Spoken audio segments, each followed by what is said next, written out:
بلکہ وہ تو مجھے بس غور سے دیکھ رہے تھے اور ساتھ ساتھ مسکراتے رہے تھے۔ مالک کی نظروں سے میں تجرب کا شکار ہونے لگی، اور اس کے بعد جو کچھ مالک نے مجھ سے کہا، میرا تو دماغ کھول کے رہ گیا تھا۔ کہنے لگے، آپ واقعی بہت خوبصورت ہیں، آپ کو دیکھ کر تو میری طبیعت باغ باغ ہو جاتی ہے۔ اپنے مالک کی اس قسم کی بات سن کر میں نے انہیں بڑے غصے سے دیکھا تھا، بجائے وہ شرمندہ ہونے کے مسکرانے لگے۔ میں نے کہا، آپ کو شرم نہیں آتی مجھ سے اس قسم کی باتیں کرتے ہوئے؟ میں نے کہا، مجھے آپ کی نوکری نہیں کرنی، ویسے بھی میں اتنی دیر تک یہاں آپ کے فضول گفتگو نہیں سن سکتی۔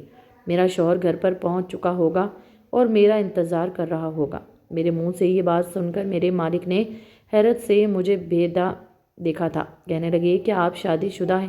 میں نے کہا، جی ہاں۔ میں نے دیکھا کہ یہ سن کر میرے مالک کا چہرہ متغیر سا ہو گیا۔ وہ خاموش ہو گیا، لیکن کچھ دیر کے بعد پوچھنے لگا کہ اگر آپ کا شوہر ہے اور جاب کرتا ہے تو پھر آپ نوکری کیوں کر رہی ہیں؟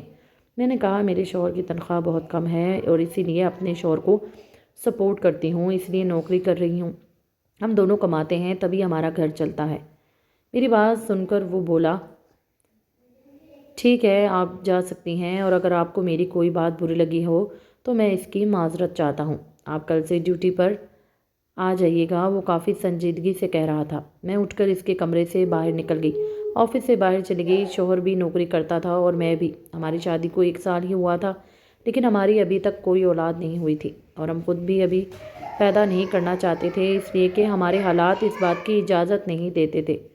ہم چاہتے تھے کہ پہلے دونوں نوکری کر کے اپنا گھر خرید لیں، اپنی تنگی کو دور کریں، پھر ہم اولاد کے بارے میں بھی سوچیں گے۔ اس معاملے میں ہم دونوں میاں بیوی کی ایک ہی رائے تھی۔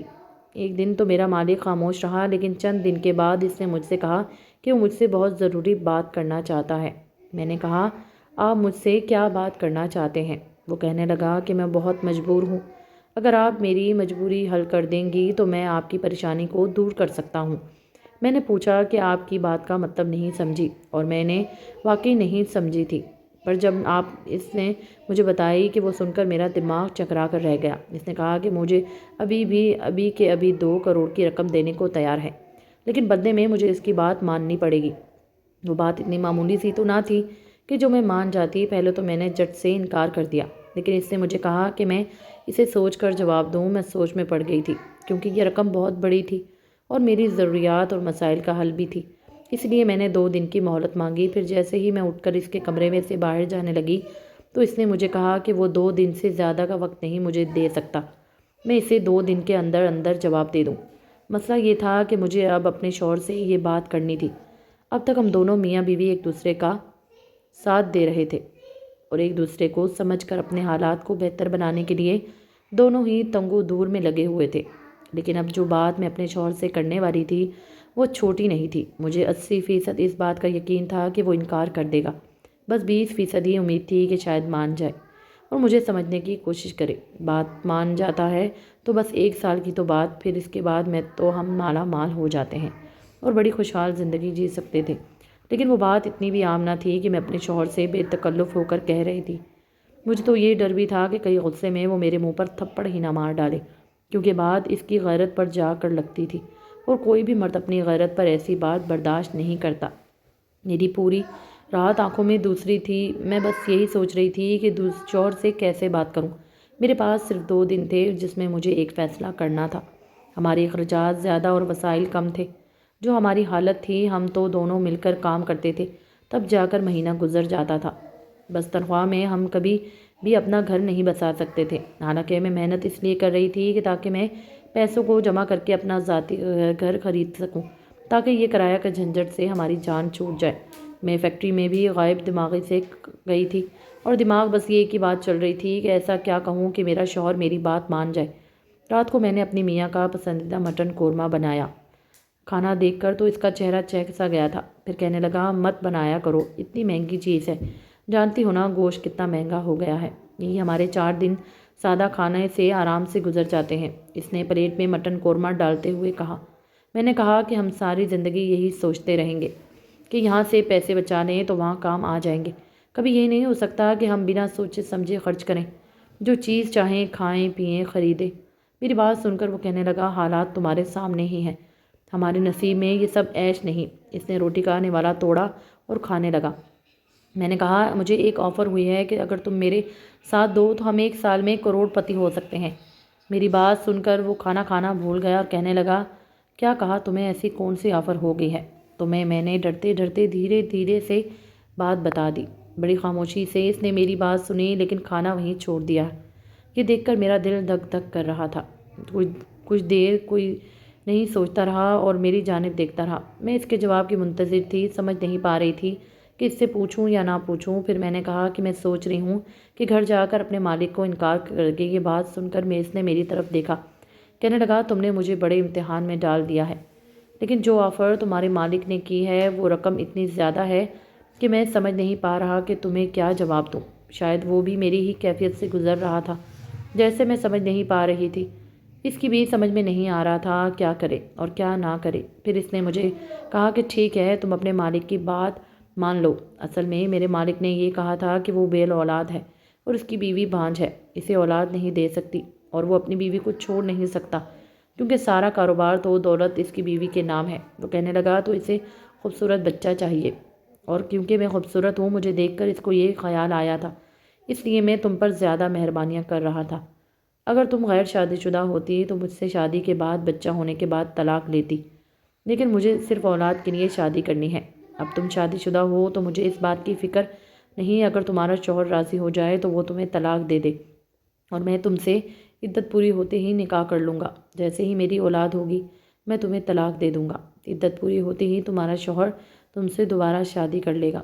2 کروڑ ایک اچھی خاصی رقم ہے جن میں تم دونوں میاں بیوی کے حالات بہتر ہو سکتے تھے۔ یہ وہ بات تھی جو میرے مالک نے مجھ سے کہی۔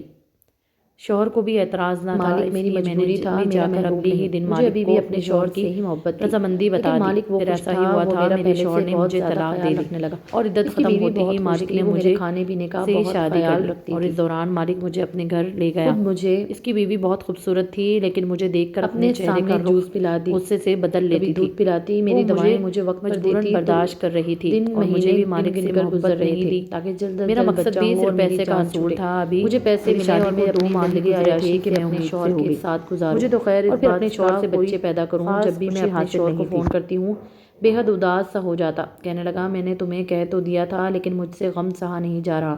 مجھے احساس ہو رہا ہے کہ کوئی معمولی سی بات ہرگز نہ تھی۔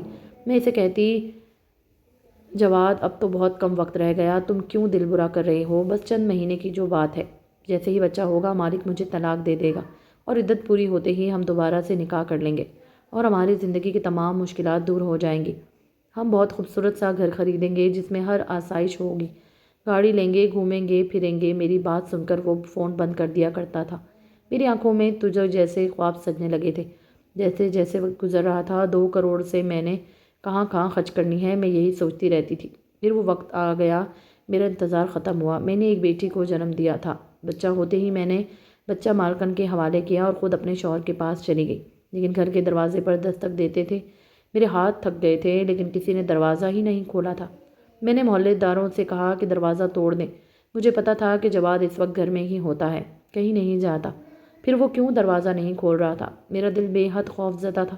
محلے داروں نے جیسے ہی دروازہ توڑا تو میرا شوہر صحن میں گرا پڑا تھا۔ میں چیخنے چلانے لگی لیکن بہت دیر ہو چکی تھی، تو شاید میرا غم برداشت نہیں کر پایا اور دنیا سے چل بسا۔ میرے روتے ہوئے 4 دن گزر گئے تھے۔ میرے پاس کوئی راستہ نہیں بچا تھا سوائے اس کے کہ میں مالک کے پاس واپس چلی جاتی، اسے کہتی کہ مجھے وہ سہارا دے کیونکہ میں اس کے بچے کی ماں ہوں۔ لیکن جیسے ہی میں مالک کے گھر پہنچی، مالک بہت خوش تھا، اپنی بیوی کو اپنے ساتھ لگائے بچے کو بھی گود میں اٹھا کر پیار کر رہا تھا۔ مجھے دیکھ کر مسکرانے لگا، کہنے لگا، بہت جلدی تھی تو میں اپنے شوہر کے پاس جانے کی۔ ارے اپنے 2 کروڑ کا چیک تو لے لیتی جاؤ جس کی خاطر ہم نے ہی سب کچھ کیا ہے۔